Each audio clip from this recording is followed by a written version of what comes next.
လုံးပဲမင်္ဂလာပါဗျ PTV ကနေကြိုဆိုလိုက်ပါတယ်။မနေ့ကကိစ္စလေးတစ်ခုရှိလို့မတင်ပြလိုက်ဘူးဗျ။ဒီနေ့တော့အကောင်းဆုံးဖြစ်အောင်ရွေးပြီးတင်ပေးလိုက်ပါတယ်နော်။ကဲဒါဆိုပထမဆုံးပွဲအနေနဲ့ဆရာကြီးပေါ်တူဂီနဲ့ဥဘကစ္စတန်ပွဲနဲ့စရအောင်။ပေါ်တူဂီတို့ကတော့အဖွင့်ပွဲမှာအားလုံးကထင်ထားကြတယ်။သုံးမှတ်အပြည့်ယူရမယ့်ပွဲ။ကိုပြတ်သွင်းသွားမယ့်ပွဲလို့ထင်ခဲ့ပေမဲ့လက်တွေ့မှာတော့တည်ရတက်မှတ်နဲ့ပဲရှင်းနေခဲ့ရတဲ့အပြင်ခြေစွမ်းပိုင်းကပါဝေဖန်စရာတွေဖြစ်လာနေခဲ့ပါတယ်။လက်ရှိအသင်းတွင်းသတင်းတွေကလည်းအတော်လေးဆိုးဝါးနေပြီးရိုနယ်ဒိုနဲ့အသင်းသားတွေပြဿနာတက်နေတာကလည်းအသင်းကိုထိခိုက်စေမှာအမှန်ပါပဲ။ဥဘကစ္စတန်ကတော့လက်ရှိကာနာဘာရိုနီးပြနေပြီးလက်ရှိအသင်းမှာလည်းခန်းစစ်ကခူဆာနော့လောက်ပဲလောက်လာရှိတဲ့အသင်းမှာ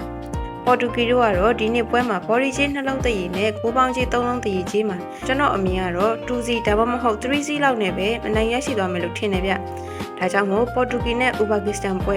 ပေါ်တူဂီဘော်ရီနဲ့ကိုဘော်2မျိုးလုံးရွေးထားပါတယ်ဗျ။အဆင်ပြေတာလိုက်ကစားကြည့်ပါ။ဒုတိယပွဲကတော့အင်္ဂလန်နဲ့ဂါနာပွဲကိုဆက်သွားရအောင်။ဒီပွဲမှာလည်းဘော်ရီကြီးကိုပေါင်းကြီးရဲ့ချီရပေါ်တူဂီပွဲနဲ့အတူတူပဲဗျ။အင်္ဂလန်အနေနဲ့အဖွင့်ပွဲမှာခရိုအေးရှားလိုအသင်းမျိုးကို၄ဂိုးထိတင်ထားတယ်ဆိုတော့အထင်ကြီးစရာပေါ့ဗျာ။ကျွန်တော်ကတော့ဒီလိုမတွေးဘူးဗျ။ဂါနာဆိုတာကလည်းတိုက်စစ်ပိုင်းအရင်မတန်ဆွမ်းရင်တောင်ခံစစ်ပိုင်းအရင်မညံ့တဲ့အသင်းမျိုးမို့ဒီနေ့ပွဲကိုအင်္ဂလန်အသင်း2ဂိုးထပ်ပို့ပြီးဂိုးသွင်းနိုင်မယ်လို့မမြင်မိဘူးဗျ။ဒါကြောင့်ဒီနေ့ပွဲကတော့အင်္ဂလန်ကိုနည်းနည်းကြိုက်ပေမဲ့ဂိုးအောက်တစ်မျိုးတည်းကိုပဲရွေးလိုက်မယ်ဗျ။ကျွန်တော်ကတော့အင်္ဂလန်နဲ့ဂါနာပွဲဂိုးအောက်ရွေးထားပါတယ်ဗျ။နောက်တစ်ပွဲကိုလံဘီယာနဲ့ကွန်ဂိုပွဲကတော့ကိုလံဘီယာအသင်းကအဖွင့်လှခဲ့ပြီးဥဘကစ္စတန်ကို3ဂိုးမရှိတဲ့နိုင်က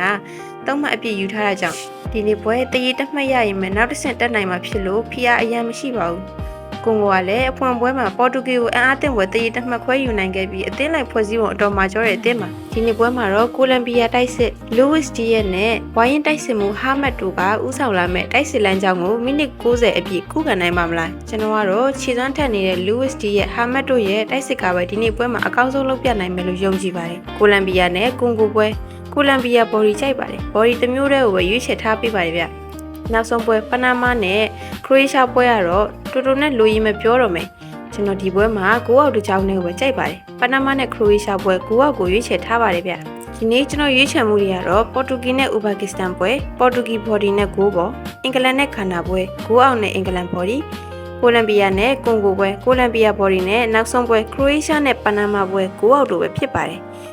အဆုံးထိကြည့်ပြီးတော့ညီကိုများအားလုံးကျေးဇူးတင်ပါတယ်ဗျာနောက်ဗီဒီယိုမှာပြန်တွေ့ကြမယ်နော်